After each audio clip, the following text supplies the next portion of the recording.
Yes.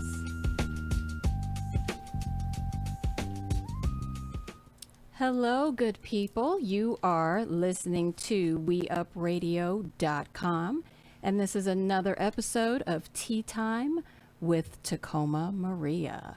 Thank you so much for joining me today. As usual, I have my very lovely co-host, Mr. Tyrone. Yo. What's up, Ty? What's up, baby? What's going on? Doing good. Looking at you, looking all tropical. Oh, tropical. I'm black. All right. Black AF, That right? look good on you. Thank you. It matters. Thank you. Right. That's right. Black skin. Yes. Black tans. It's good to be back, though it's not. But I did miss you. Yeah, I missed you too. I missed being here with you last week. I really did. Now, where was you at?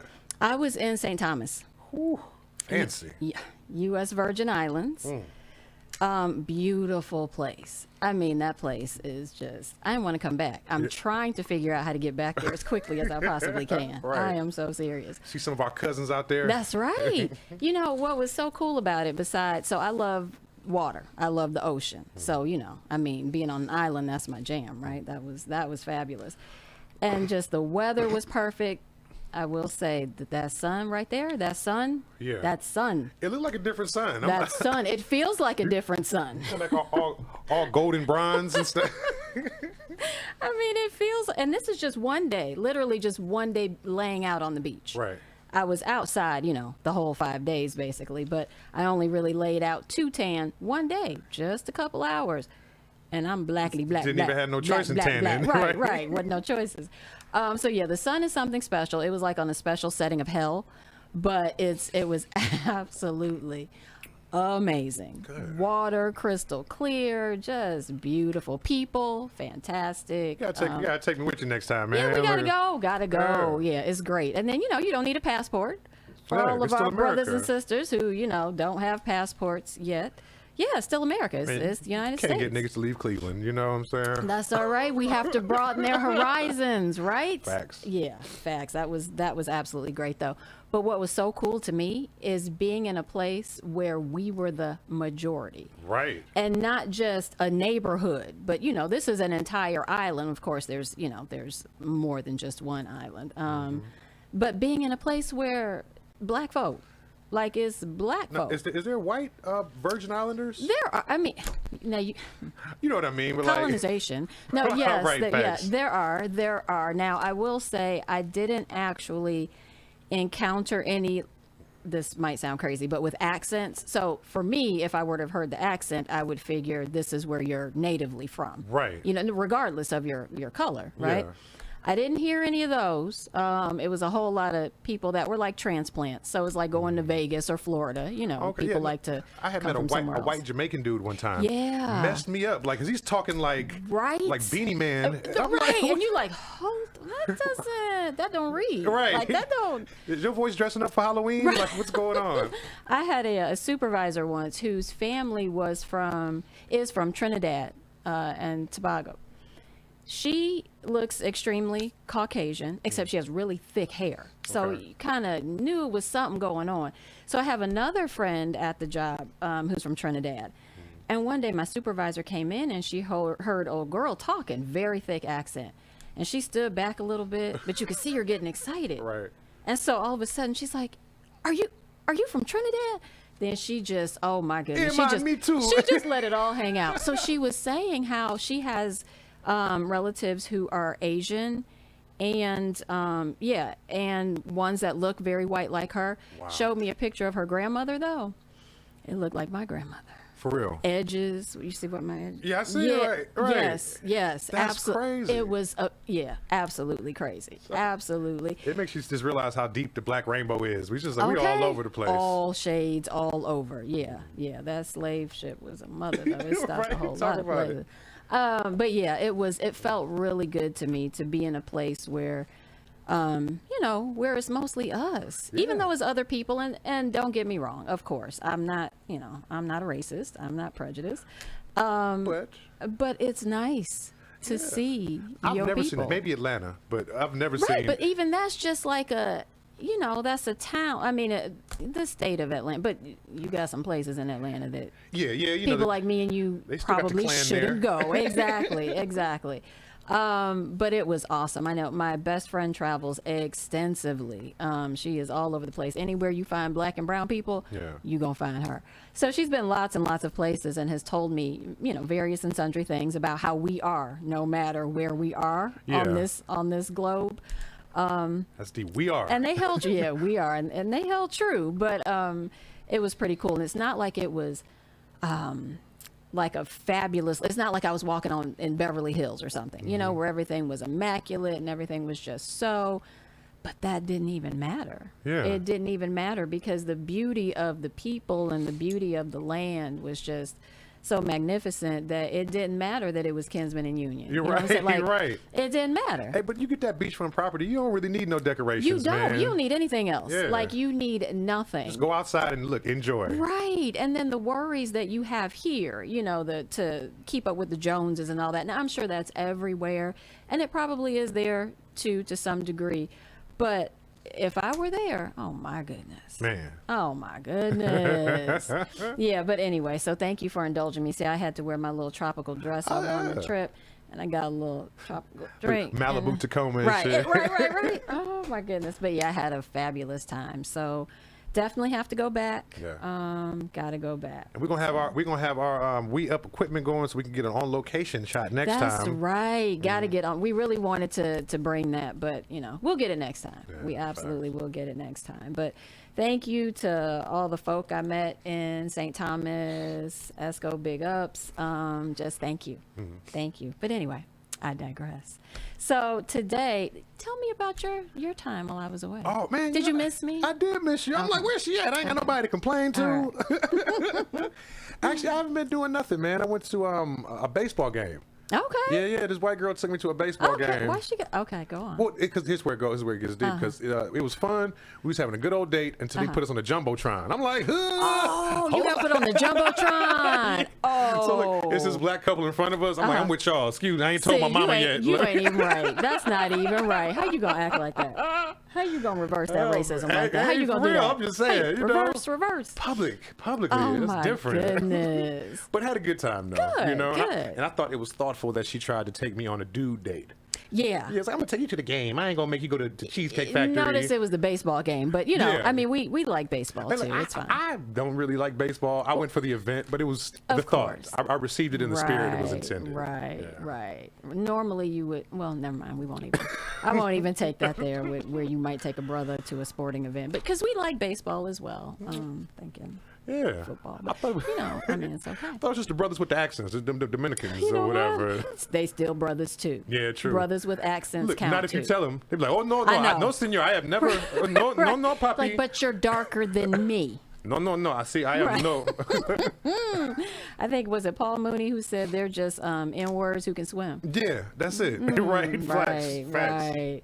So, yeah, some people like to deny their African heritage. I don't know why. And right, it's on you. I don't know why. It's on you. Right. You can't escape it. Right. Like, you are looking blacker than the blackest African American. Like, come on. Come on, sir. Hey, look, come over here. And be like, you know what, no, officer, I am Dominican. Get your black ass in the car. Right, because when he sees you, before you open your mouth.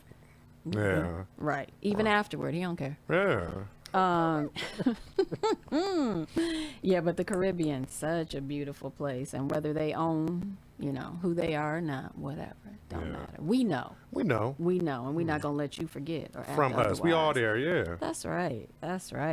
So you went to a baseball game. You got outed on the jumbotron. Tried to out me, look, and then the people in front of us, they was crunk, so they kept bringing the camera over there. I'm like, man, right. I'm by myself. Oh, right. No, I don't know. Next to this ma'am. Now, ma'am, excuse me. Ma'am, can you stop sitting so close, please? We're not together. Right. Ma'am. I'm glad you had a good time, though. That's good stuff. So today we're going to talk about dating and mating with chronic illness. Okay.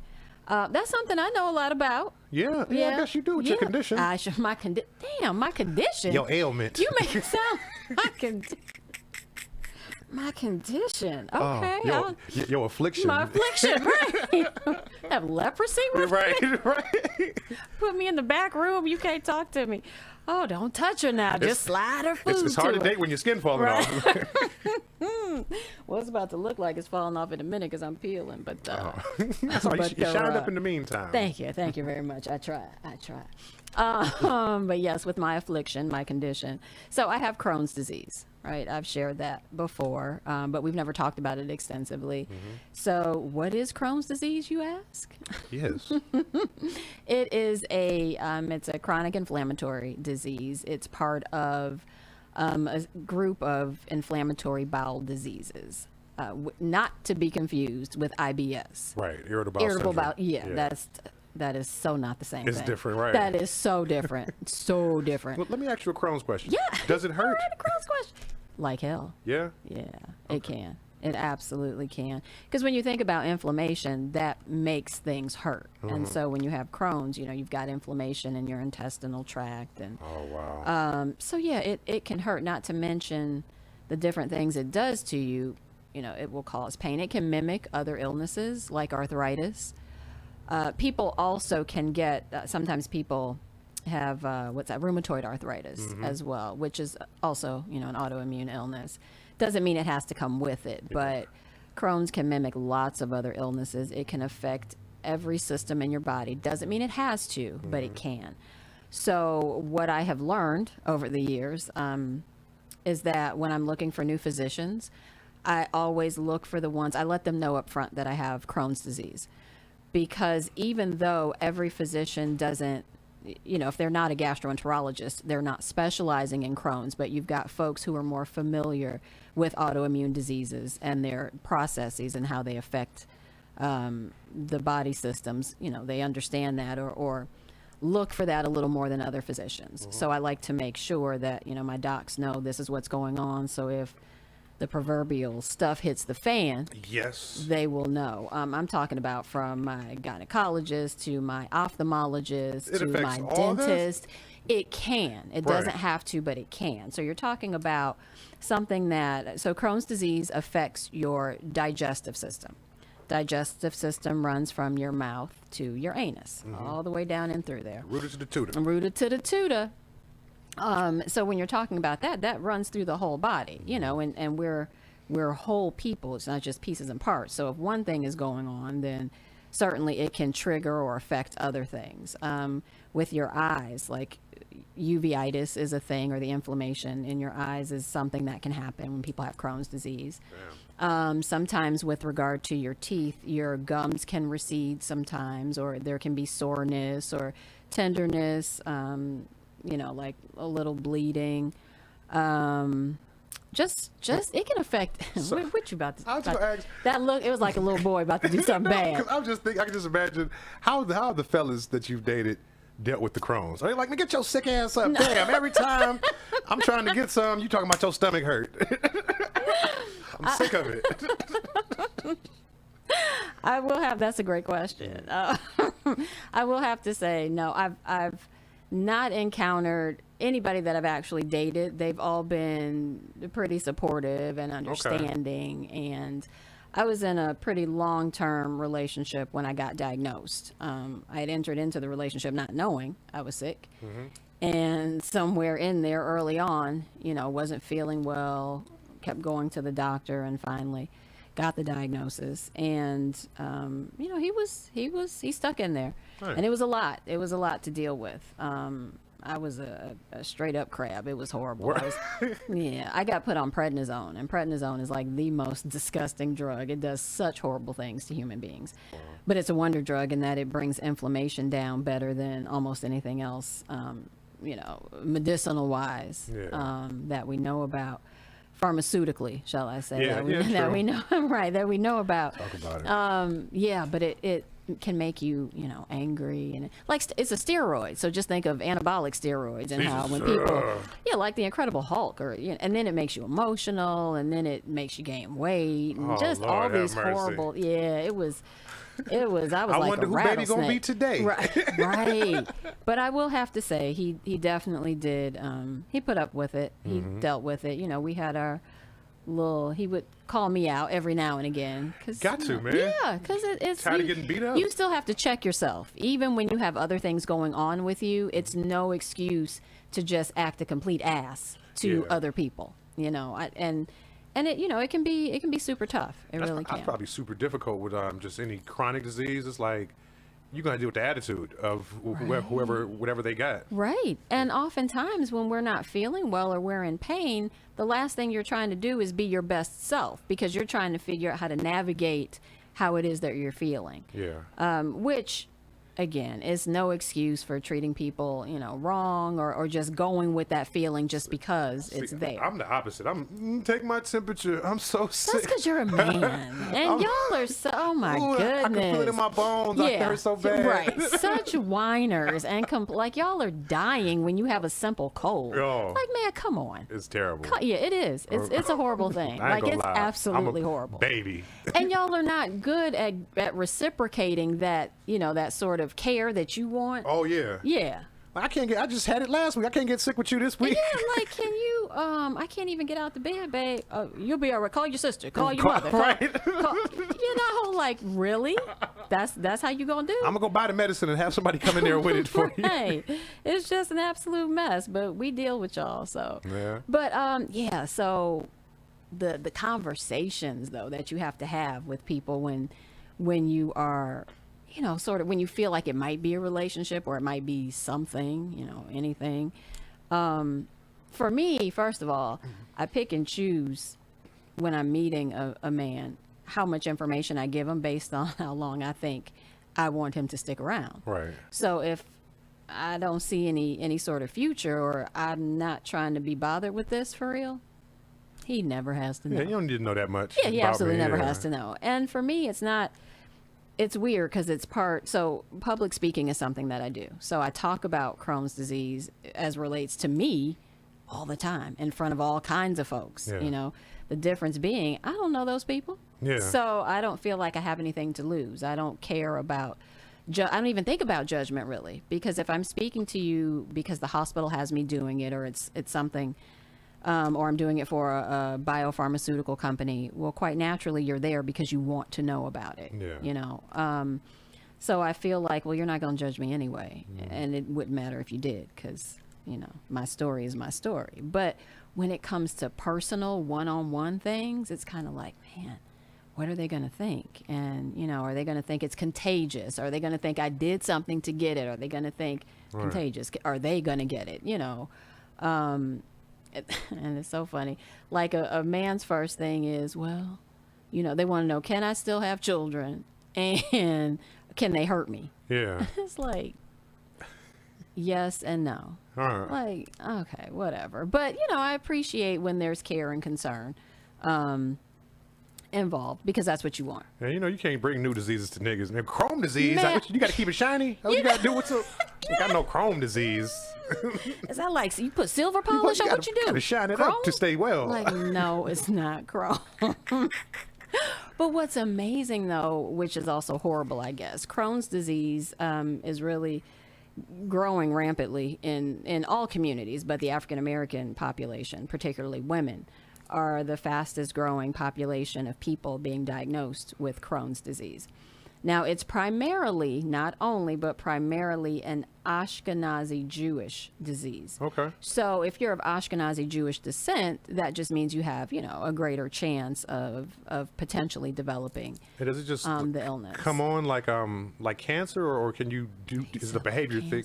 cancer. Cancer just kind of hits Right, you. right. Is it like that, or do you have to is it like an eating habits, or like what causes it? All of that. Well, they don't actually know what causes it, which is probably part of why they can't find a cure. So let's back up and say there is no cure for Crohn's disease.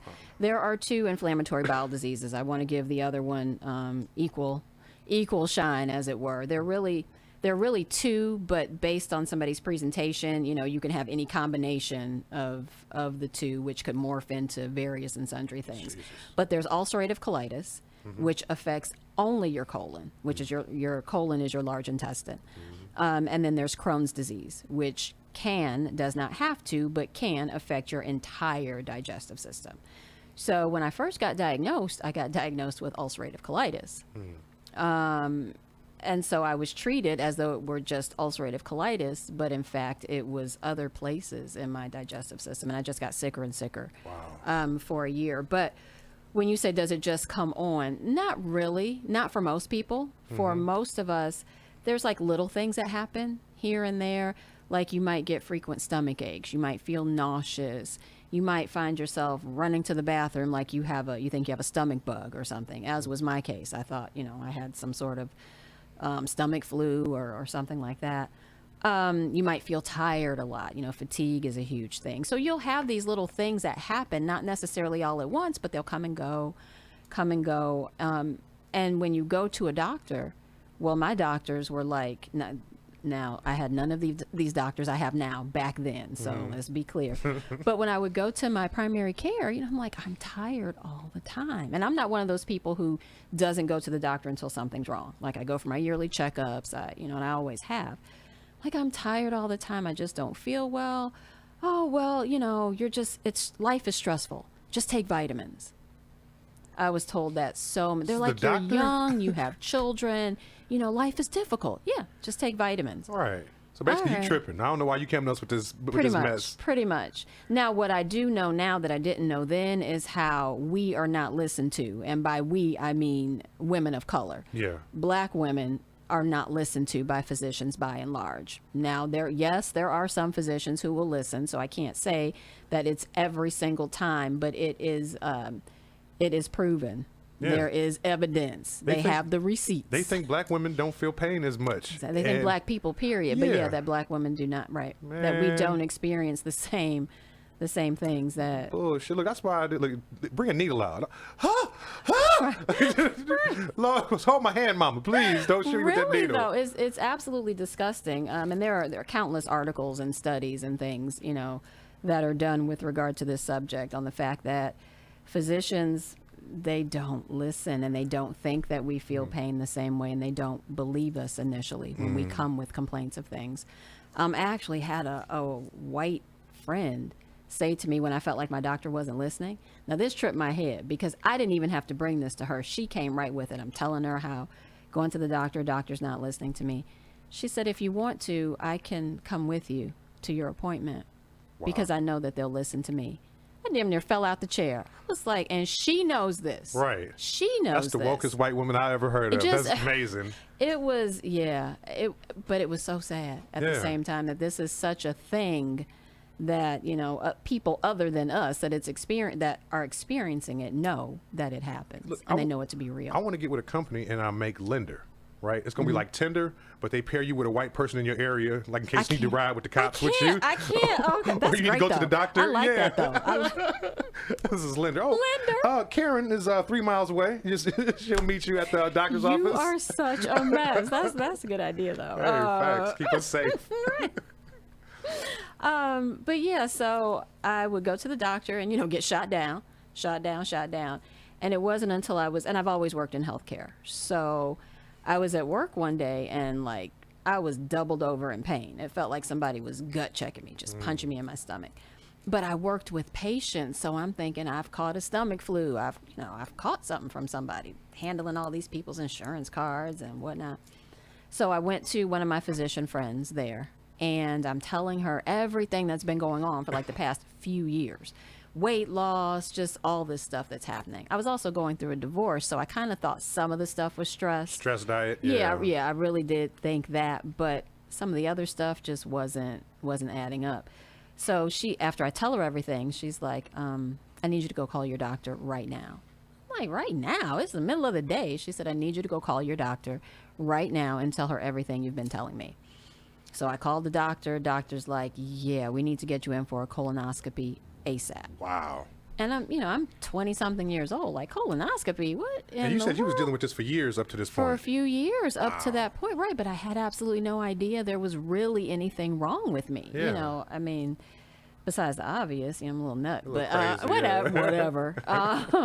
But yeah, I really don't do that. Don't do that. But really, I didn't think there was anything wrong. And I have a son. My middle child has a chronic illness. He has a heart-lung condition. So I'm thinking if there's anybody that there's something going on with, it's him. Because for me, that was the epitome of illness. I don't see anything else. That's all there is what he's dealing with. So when I had said colonoscopy, after a couple weeks of them sort of putting it off and my doctor having to, sort of pitch a fit. There was blood in my stool, which was that's nothing you ever want to see. Right, right, right, exactly. And so so that's a huge reason to get a colonoscopy, particularly when you're a young person and don't have any other. Terrified. Yeah, don't. Like, man. No, don't be scared. Don't be scared. When they're necessary, they're necessary. And when you're of age to get them, absolutely, because colon cancer can be detected so much. People don't have to die. Like, people do not have to suffer, and people don't have to die. Yeah. Okay, I want the one with the smallest hands. You are well. The hands aren't going in there. Oh, they don't do the finger in the booty test no more. Well, yeah, but that's not part of the colonoscopy. The oscopy is the camera. Yes, I got the scope. you. And so scope you're makes sedated. sense. Yeah, and so you're sedated. So you're just laying up there like Bill you Cosby. don't even know. You just laying there, getting the Oh, Bill don't Cosby do that. treatment. Don't do that. He has been released. Okay, He don't do has. that. Don't do that to him. But yeah, so I had my colonoscopy, and I got my results straight from the back of my homegoing instructions. What does that mean? That means my doctor didn't tell me what they were. She didn't tell me my results. I read them on the back What? of my homegoing instructions. You just at home like, I got what? I'm laying in the bed there, still, because they have to keep you. You have to come from under the sedation a bit before they'll let you go. And clearly you can't drive yourself home. But while I'm laying there, waiting to sort of become more lucid, I'm reading. And it said ulcerative colitis, follow up in 30 days. Like, what? First of all, what is ulcerative colitis? And, Yeah. like, am I about to die? Right. What's going on? So, anyhow, that was a huge ordeal. That, to me, wasn't handled very well. So that whole first year of me dealing with this new chronic illness that I was feeling, so crappy, just so horrible, taking these medicines that weren't helping, seemingly making me feel worse, got sicker and sicker, and ended up back in the hospital, admitted for 2 weeks. And that's where they discovered that I actually had Crohn's disease. He was like, oh, she wasn't bluffing, y'all. She do got something wrong. Right. So like I said, I was in a relationship at that point, and very supportive, extremely supportive. He has medical professionals in his family, so that probably helped to, I'm sure he probably asked a question or two, when I wasn't in the room. But so dealing with that but it was tough though, because I went through a lot of changes. I had surgeries. Like I said, I was on steroids. So, I ballooned up. And then I would lose the weight. And, it was just like this, like I said, the monkey playing the little thing. But yeah, so it was tough. And for a woman, at least, I won't speak for all women, but for me, and body image. So like when I'm going through all these changes and I'm not feeling well to begin with, and then I feel like I'm not looking well, then it's just all bad. No, I got you. It's all bad. So yeah, my good roommate, he got diagnosed with a colorectal cancer a couple years back, and he was going through the treatment, and it was crazy. But when when he when they said he was going to have the surgery, they was like, okay, you're going to get the bag in the front and put a bookmark in that. Okay, bag in the front. We'll put a bookmark in that. He was more worried of living with the bag than he was of dying from the cancer. Which isn't that sad though? Right, but it was just the image. It was like, I'd rather die than live messed up. And then after he started, after he got it, he's better. But his whole fear leading up to it was the image more so than like the life. It's crazy. Yeah, and I can completely and entirely relate to that, because when you were faced with, was his permanent? Yeah, it was, because he had can't. Yeah. So when you're faced with a decision like that, like my thing was kind of like, I want to die with everything I was born with, like leave it in. I don't want you taking anything from me. But the other part for me was my grandmother passed away from colon cancer.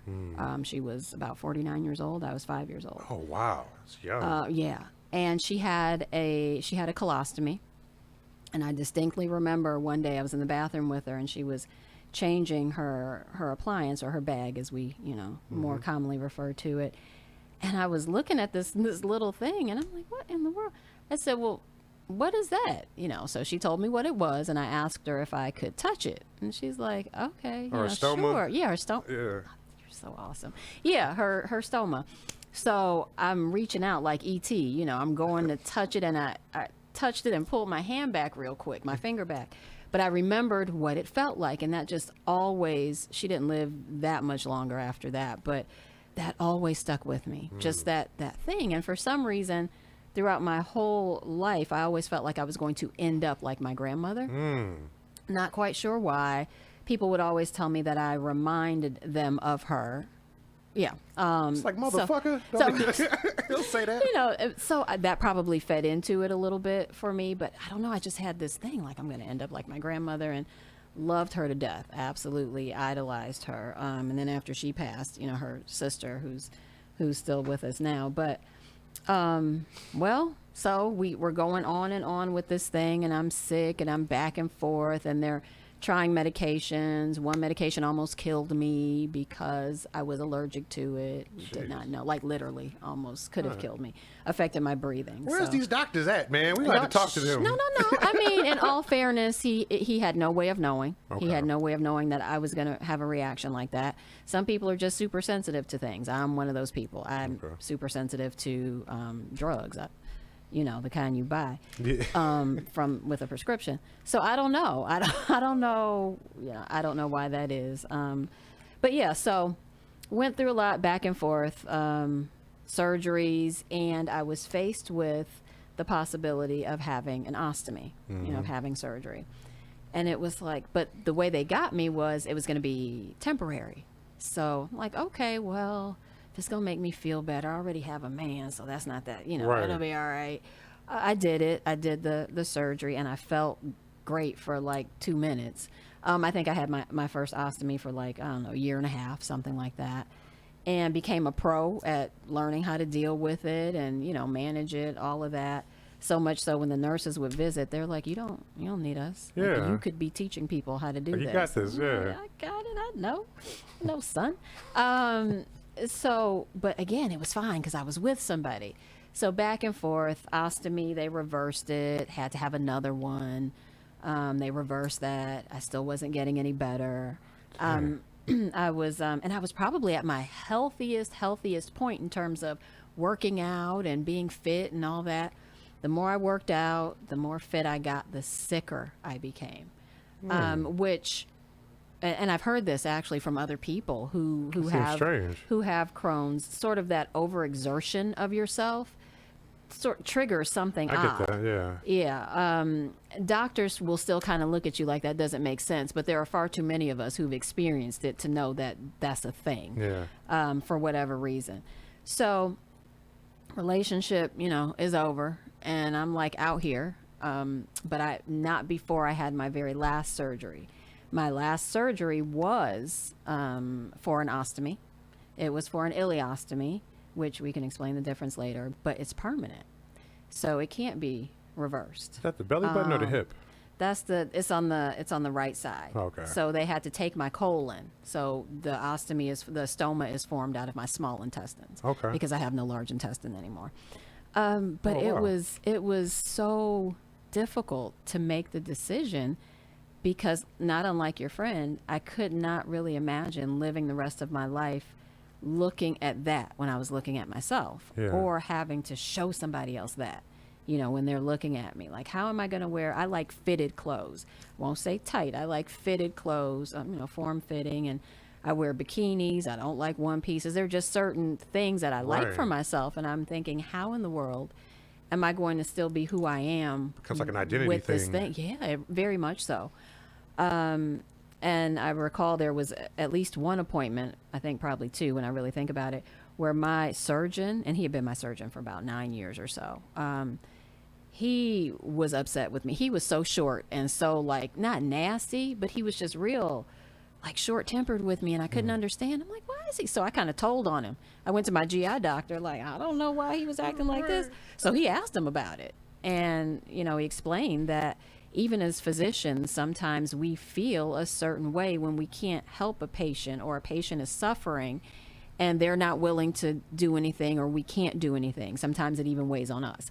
So he really was just feeling some kind of way because I wasn't ready to do the surgery, and he knew that I would feel better if I Yeah. did. But I was like, man, I can't, I'm not. Scary. Yeah. Yeah. So now, whenever I'm entering into a relationship, I know that's a conversation I'm going to have. If it's somebody that I feel like I want to stick around, we're going to have to talk about, hey, look, not only do I have Crohn's disease, which in and of itself is a thing, but I have an ostomy. Don't nobody ever know what an ostomy is. They know what a bag is, Right. fortunately. But Yeah. but because I was going to say this before, because Crohn's disease is so, it's just, sort of really fast growing amongst people, you can scarcely find a person who doesn't know at least one other person with Crohn's Yeah. or colitis. It's that common that people have heard of it at least a little bit. Yeah. When my son actually was in the hospital, he was in the hospital for 10 months after birth for his heart-lung condition.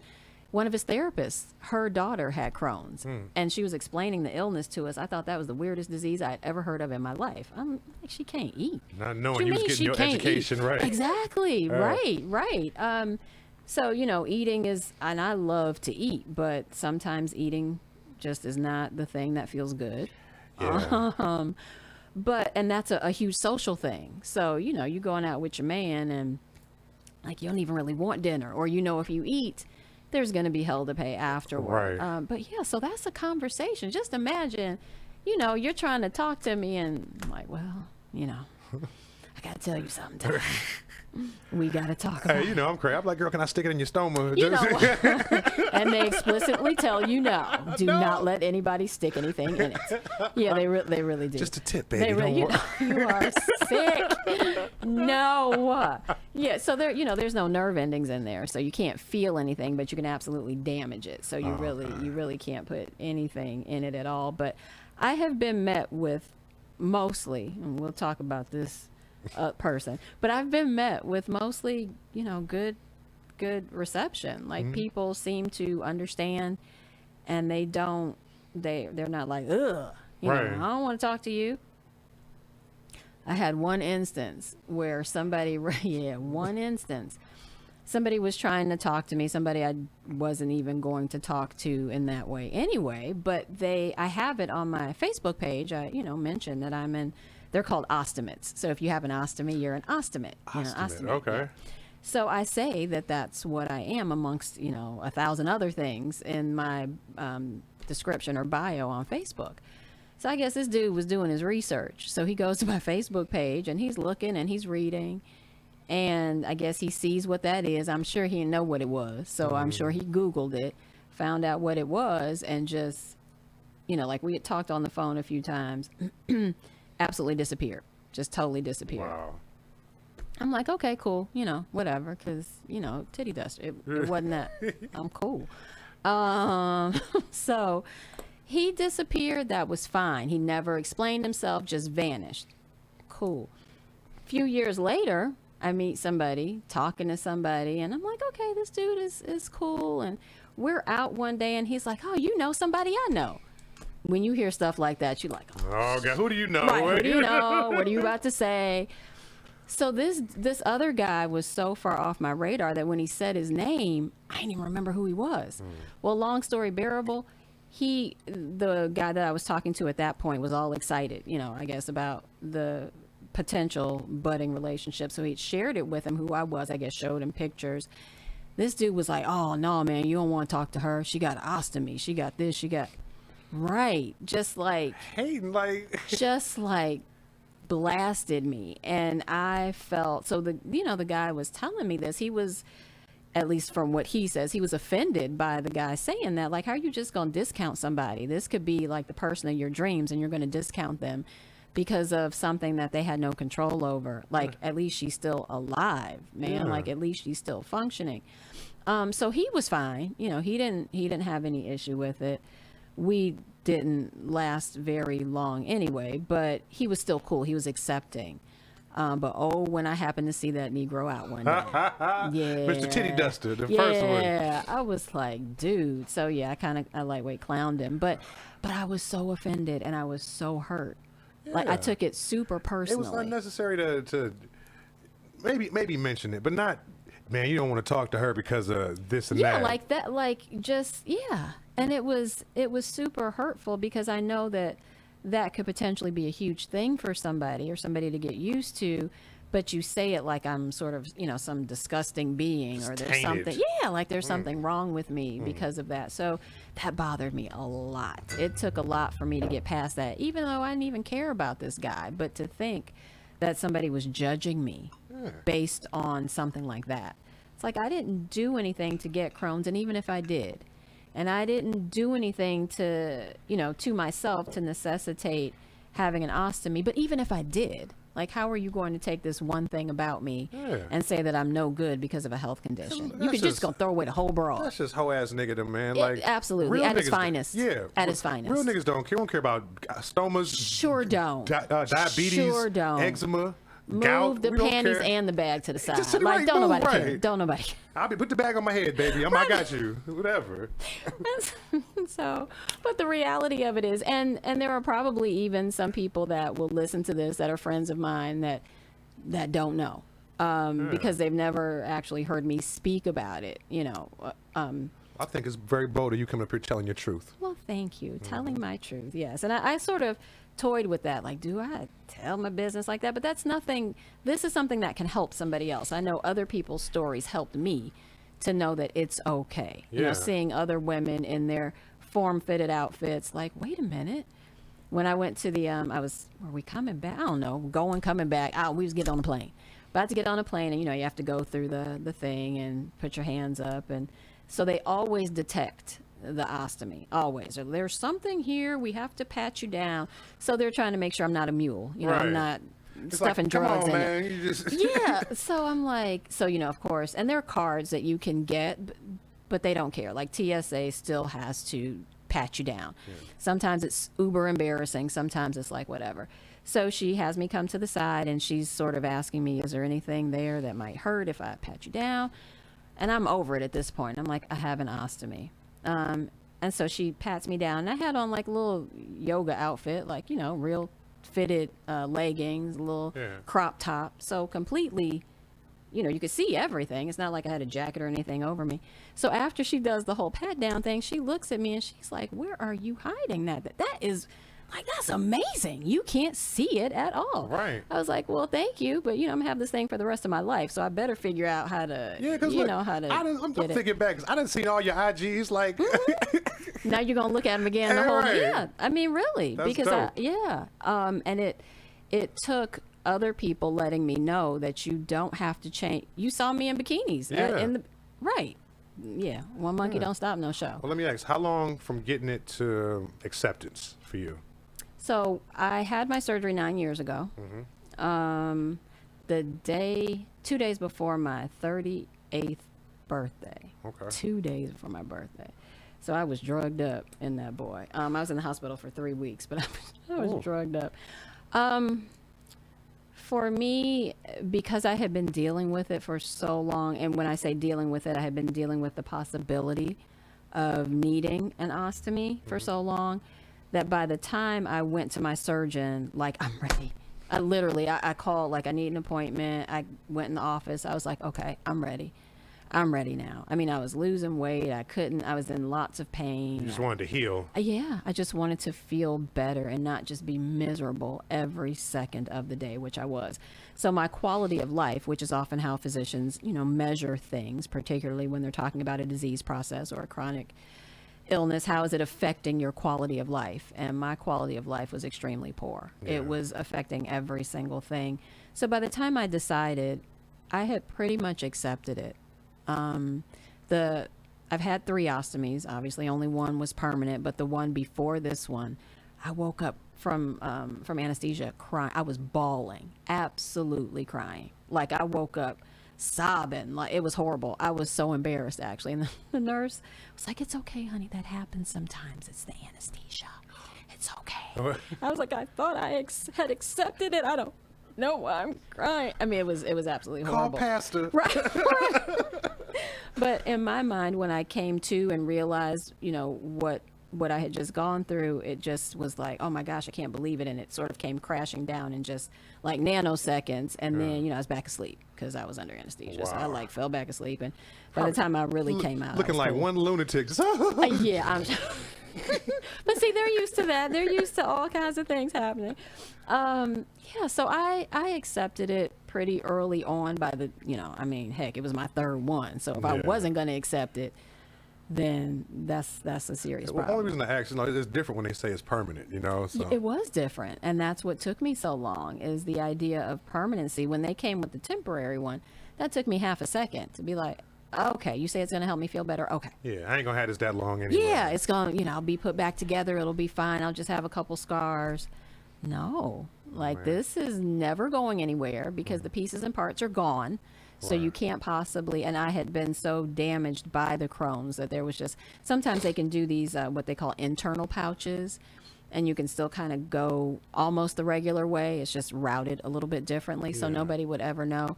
My stuff was so messed up, from Crohn's that I'd they be couldn't even do that. Terrified of the internal pouch, man. This thing Yeah, pop like I don't right, know. me too. And infection Sepsis, and all that. exactly all of that. So, and those things happen. So yeah, put it on the outside where I can see what's going on. We're all good. Right. Find me a good man who's like, I don't even care. Be like, yes, we can do this. Because I think when you're talking about grown men, there's so many other things to be concerned about Oh, yeah. that shouldn't even play a part. Facts. It shouldn't. But it's still, I get that knot in my stomach, when I have to tell Like, somebody. all right, I'm about to tell him. Yeah, and oftentimes I won't necessarily say anything until I might say I have Crohn's, but I may not tell him that until it gets to a point where he needs to know. Right. If you know Yeah, what I I'm know talking what you about. mean. Okay, so yeah. Like, girl, you got an ounce on you? Right. What's So that? like, well, let me. It's that plastic sound. I don't know. Let me tell you what this is. And and it's always that like moment. And I don't know if I'll ever get over it. Well, surely I will at some point, because at some point the search will stop and I won't have Right. to have this conversation Yeah. anymore. But those first time conversations are like terrifying. Because you're like, well, I like him. I don't want him to reject me. Or even if I only kind of like him, I don't want to have to cuss him out for rejecting me. Like It's you just, tough. yeah, range of emotions. It is tough, but I can't. How would you handle it if your woman is coming to you saying, hey, babe, this is what's going on? Like, what do you think? I'm different. I dated a deaf girl, a girl in a wheelchair, so Okay. that stuff doesn't bother me. But Yeah. it's hard telling my truth. Like, I'd be like, listen, baby, I have a condition that's known as a vaginal dependency problem. And can't it's stand just you. going to be, it might be can- tough for us, but we can make it through this cannot together. stand you. I cannot stand you. No. Look it no. up. It's in the DS5. Oh my gosh. What's the ICD-10 code for Oh that? man, I don't know. I just know it's chronic. Gosh. Oh, They said I it's forever. can't- You're so silly. But really, it's like, you never know. Well, I guess you do know, because you can tell when you're going to encounter, one of those guys who just is I don't want to call him that word, I'm thinking, but But I don't know. Like if a guy's trying to get some pussy, you're a little weird. But if a guy likes you, he likes you. He'll make the excuses for himself. You know what I'm saying, to make it work. Right, which is probably what happens. But yeah, so fortunately, I've had many more positive experiences. I sound like I'm out here hoeing, talking about I'm just out here like, hey. Spreading positivity. Right, all over the place. No, but, I mean, I've been divorced a long time, been single, quite a while. So You a those grown-ass woman. You ain't gotta relationships- That's right. apologize. Yeah, you're right. I ain't got to Damn it. apologize for Yeah. having relationships and Right. relations. But yeah, so it's an interesting thing. It really is, but it's also fun to educate people, because Yeah. that's what I like to do. right? So I'm tuned in. I'm super in. Like You you are, and I informing me on love it. this, I man. love it 'cause I because don't the teacher in me, is like I love to impart information to people. You Yeah, know, and like to- I've heard the term Crohn's thrown around, but I never got the whole lesson before. yeah. So it's deep. It's not often. I think you asked me before about it being fatal. So it's not often fatal, but it is debilitating. It definitely is debilitating. There was a point where I quit my job because I just couldn't. I was off work for a year. I couldn't do it. I had to keep up with a fast pace, and I was unable to. I was so fatigued and just couldn't do it. I bet. And even now, like my doctor would have me on medication right now. He after the surgery, he was going to keep me on one maintenance drug, but I kind of wanted to do what I wanted to do, and I didn't want the potential alcohol mixing with the medication. And Touche. so I made a decision, and I discontinued the meds, but I did tell him that. So he has always been very well aware that, I'm not taking anything for it. but we talk about, what will we do if I get sick again? Because remember, there is no cure. So the other shoe could drop. So at this point, you got the stoma. The stoma. Yeah. You've had the surgeries. If you get sick now, what's the next course of action? If I get sick now, so you've got many, many, many, many, many feet of small intestine, which I know you know that. Yeah. So you've got a lot to spare, but there comes a point where you can have short gut syndrome, which is when you're TPN dependent, fluid nutrition. And that's not something that that's you what want. absorbs all your nutrients. So you need as much as possible to get Right. So your colon's function, it reabsorbs the water back into your body from before the waste goes out. So now I don't have that mechanism that reabsorbs the water back in. So people with ileostomies in particular, even more than colostomies, can become dehydrated much faster. So I'm supposed to drink even more water than the average bear because my likelihood of, and then kidneys. So you can jack your kidneys up, obviously, if you're not drinking enough water. So that's a thing. But if I get sick now where it necessitates surgery, they would probably take a little bit more, a little bit more, gut. Yeah, a little bit more gut, and put me on a medication with the hopes that it would sort of stop things there. Wow. My doctor seems to feel like I'll be good. And that's, that's, I've only seen you a fine. few times, but you've always seemed positive, not just, beleaguered and worn down or anything. Beleaguered. I love it. Yes. Love big words. Thank you. No, but again, you also are getting, not that I lived my life beleaguered or worn down, but I have tried, particularly with my illness, to be sort of a beacon for people and to be a light, just because I know how difficult it was for me. And I know that being able to see other people made a world of difference. And even my doctors would tell me that I handle my illness with such grace. And I'm thinking, look, I'm just trying to get through this thing, because giving up is not an option. Right. What am I going to do? Just lay down and die? Just die. No. Right. So I should handle it with, the most grace that I can. And oftentimes being hospitalized, the doctors would come in, the ones who don't know you, the hospitalists. Oh, you don't look like anything's wrong with you, which to me is the most offensive comment ever. So finally I start saying, You're not a good doctor. if you turn me inside out, you'll see what's wrong. Right. And they'd be like, okay, all right. Well, she doesn't want to play today. Like, no, I don't. 'Cause I wouldn't be laying up here if I weren't sick, But, so yeah, I have had a great team. At university hospitals, absolutely have. UH. And I have the absolute pleasure of working with and supporting the physician that is my gastroenterologist. So I get to speak to our patients as somebody who knows firsthand what they're going through, which means the world to me. And You're like, honey, child, I done went through it all. Listen. oh my God, sometimes it's like counseling sessions. I mean, honestly, people will be crying. It's supposed to be a 2-minute phone call. Here we go, 15, 20 minutes. They're spilling their guts and it's like, oh my gosh. Yeah, I think that helps though. It does. When I do like the grief counseling, I've had major losses, so it goes into my process with the person. It's like I ain't talking from a book. Thank you. You know what I mean? Yeah. Like, no, son, I went through it. I went through this, son. I'm not new to the my game. life. I'm true to the game. Right. And it's like, I know firsthand better than your physician knows, like for real. I understand he studied all this, but never once has he experienced any of this for himself. So they will often ask me to speak to people who are facing the same surgery I had, which is a super radical surgery. I mean, it's more than my colon that they removed, but super, super radical. But I feel better, like I'm good. And I'm like, getting your colon removed, it's got to be a pain in the ass. It literally, literally, it was literally a pain in the ass.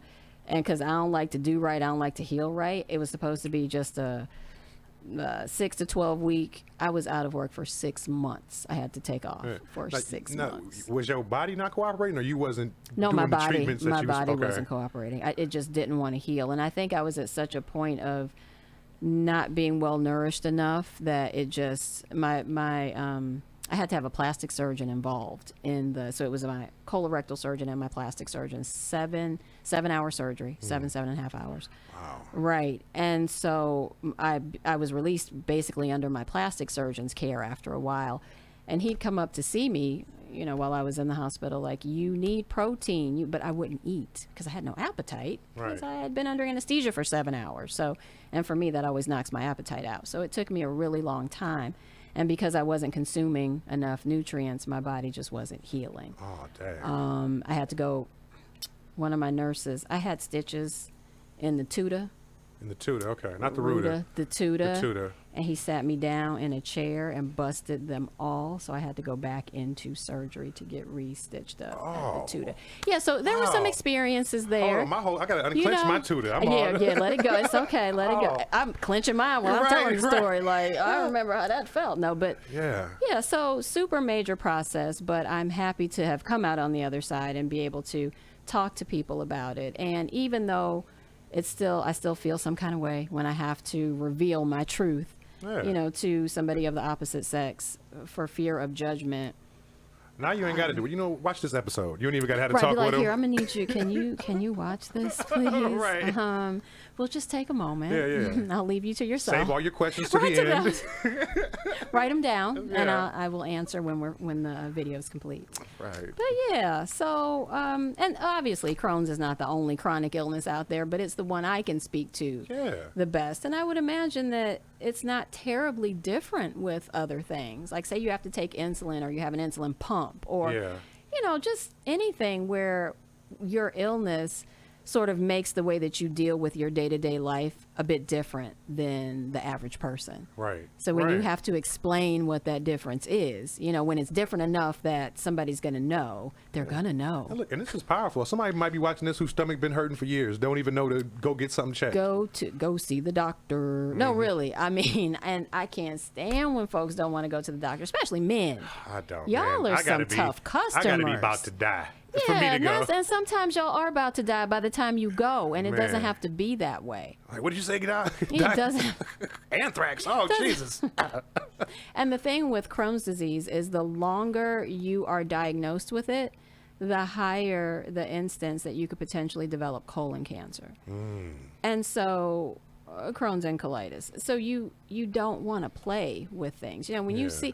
see something, say something. If you see something, say something. They talk about that for everything else. With your Facts. own self, if there's something going on, speak up. And if the doctor tries to brush you off, black women, keep going. Yeah. Find another one. For real. Keep at it until you get answers, because I truly believe that had I have gotten treated earlier on, I probably wouldn't have ended up at this point. Got you. I probably really wouldn't have. Could have got it sooner. Yeah, Yeah, no. we could have caught it sooner and things wouldn't have been all ravaged, by the Crohn's disease. But yeah, so it's some tough stuff, but we are tough people. Yes, we are. And we are made to survive, and we're made to persevere. And Durable. Yes, right. Built for tough. Tacoma. Right. it's a Talking about Toyota. it. Yeah, it was close enough. Right. I knew where you was going. But yeah, no, really. We really are not the sum of the things that happen to us. We are not the sum of our illnesses. We are not the sum of our conditions. Yeah. In fact, those things often build your character. Yeah. And they're not, they're not to be made light of. They're not to be used to make fun of people, to judge people. Because everybody, especially the older you get, everybody has something going on. Yeah. No, definitely. Yeah. So I appreciate the opportunity to be able to out myself, as it were. And talk, now you're going to be looking at me real crazy every time you see me. I have on a flowy dress today, like- so you won't even be able to tell. Turn around. Right, you're going to be all in my IG. Like, wait a minute, making Right, the hold pictures up, bigger. right. Like, hold up. Come you say you got a who? There it go. Oh, right, like I can see, but whatever. Hater. No, That is whatever. so funny. Yeah, but and this also for the people on the other end, like, be receptive and accepting of people. Don't judge folks, don't discount them just because they have something going on, whatever it might be. Yeah. Whatever it You is. never know. Look, Seriously. we all got time on our ass. You never know how you gonna be in a little bit. Okay, So don't be making for fun real. of folks, man. Exactly. Don't make fun. Don't make light. Be supportive and encouraging. Yeah. Period.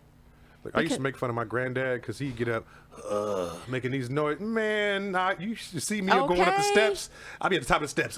Yeah, right. Oh, my mother, she had to remind me of that. She was getting up off the floor once, and I cracked up laughing. I was probably in my 20s, almost 30s. So when she heard me somewhere in my late 30s, early 40s, getting up off the floor, like, she brought that right back. I was like, oh, okay. That's what we doing? Facts, all right. Right, that's what we doing? Touche, But yeah, mama. right, yeah. It's a little rougher as you get older. I got you. Yeah, yeah. But so yeah, I think this was a good talk about dating and mating with chronic illnesses. And again, keep it positive, encourage people, motivate people, because you want people to do the same for you. This has been Tea Time with Tacoma Maria on WeUpRadio.com. Thank you so much for joining. Take care.